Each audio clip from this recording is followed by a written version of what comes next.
قدیم زمانے میں अमरूद का एक बड़ा दरख्त था। उस दरख्त के करीब ही एक छोटा लड़का रहता था। उस लड़के को रोजाना उस दरख्त के पास आना और खेलना अच्छा लगता था। वो उस दरख्त के ऊपर चढ़ जाता और उसके फल तोड़ तोड़ कर खाता और फिर उसके साए में ही सो जाता। वो लड़का उस दरख्त को बहुत चाहता था और इसी तरह उस दरख्त को भी उस लड़के के साथ खेलना बहुत अच्छा लगता था। वक्त गुजरता रहा और लड़का बड़ा हो गया। अब वो पहले की तरह रोजाना उस दरख्त के पास खेलने नहीं आता था। एक रोज वो नौजवान दरख्त के पास आया। वो मायूस लग रहा था। दरख्त ने उससे कहा, आओ मेरे साथ खेलो। नौजवान ने उससे कहा, अब मैं बच्चा नहीं रहा, अब मैं दरख्तों के इर्द गिर्द नहीं खेलता। मुझे कुछ खिलौने चाहिए और उन्हें खरीदने के लिए पैसों की जरूरत है।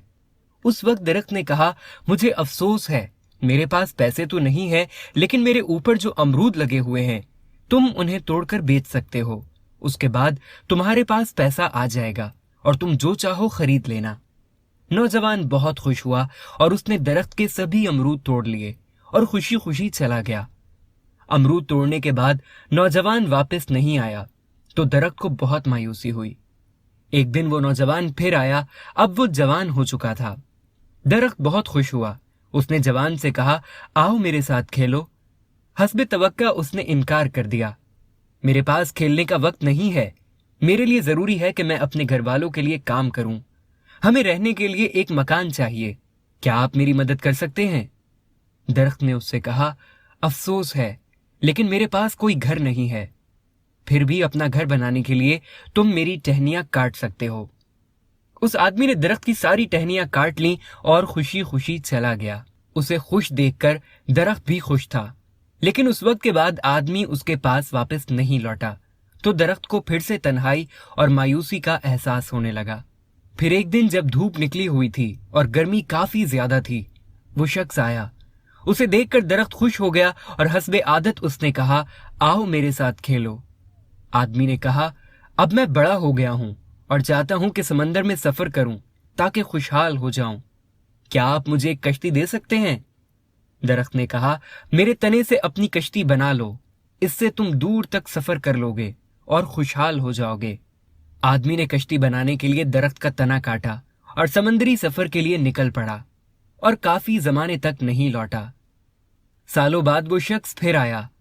दरख्त ने उससे कहा, ऐ मेरे बेटे, मुझे बहुत अफसोस है, लेकिन मेरे पास अब कुछ भी नहीं बचा जो मैं तुम्हें दे सकूं। तुम्हारे लिए एक अमरूद भी नहीं बचा है। उस आदमी ने कहा, कोई बात नहीं, मेरे पास उसे खाने के लिए दांत भी नहीं है।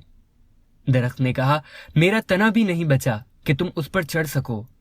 उस शख्स ने कहा, उस पर चढ़ने की अब मेरी उम्र ही नहीं रही। फिर दरख्त ने रोते हुए कहा, हकीकत में मैं अब तुम्हें कुछ नहीं दे सकता।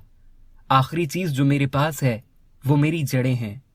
उस वक्त उस आदमी ने कहा, अब मुझे ज्यादा चीजों की जरूरत नहीं है, अब मुझे एक ऐसी जगह चाहिए जहां मैं आराम कर सकूं। जिंदगी भर काम कर करके मैं थक चुका हूं। पुराने दरख्त की जड़ टेक लगाने और आराम करने के लिए सबसे बेहतर जगह है। तब दरख्त ने उससे कहा, आओ मेरे पास बैठो और आराम करो। आदमी बैठ गया। दरख्त खुश था और उसकी आंखों से आंसू जारी थे। साथियों, वो बच्चा आप खुद हैं और अमरूद का वो दरख्त आपके वालिदैन हैं। वालिदैन दरख्त की तरह हैं। जब हम बच्चे होते हैं तो हमें उनके साथ खेलना अच्छा लगता है और जब हम बड़े हो जाते हैं तो हम उन्हें छोड़कर चले जाते हैं और उसी वक्त वापस आते हैं जब हमें उनसे कोई जरूरत होती है। और कुछ भी हो जाए, वालिदैन कभी भी अपनी कीमती से कीमती चीज अपने बच्चों को देने से तरद्दुद नहीं करते, जो उनकी आंखों में बच्चे ही रहते हैं। कोशिश कीजिए कि आप अपने वालिदैन को ज्यादा से ज्यादा वक्त दें। उन्हें आपसे किसी और चीज की जरूरत नहीं, क्योंकि वो अपना सब कुछ तो पहले ही आप पर कुर्बान कर चुके हैं। इसलिए उन्हें किसी चीज की आस नहीं। लिहाजा अगर आप उन्हें कुछ दे सकते हैं तो वो आपका वक्त है। उनसे मिलिए, बातें कीजिए, उनका दिल बहलाइए, उनकी किसी बात का बुरा ना मनाइए, क्योंकि आप चाहे कितने भी बड़े क्यों ना हो जाएं, उनके लिए बच्चे ही रहेंगे। और जब वो दुनिया से चले जाएंगे तो असल में तभी आपको मालूम होगा कि अब आप बच्चे नहीं रहे हैं और अपने वालिदैन के बगैर अकेले ही इस दुनिया में रह गए हैं। तो जितना वक्त उनके पास है آپ اسے بہتر سے بہتر بنائیے، کیونکہ اسی میں دین اور دنیا دونوں کی کامیابی کا راز ہے۔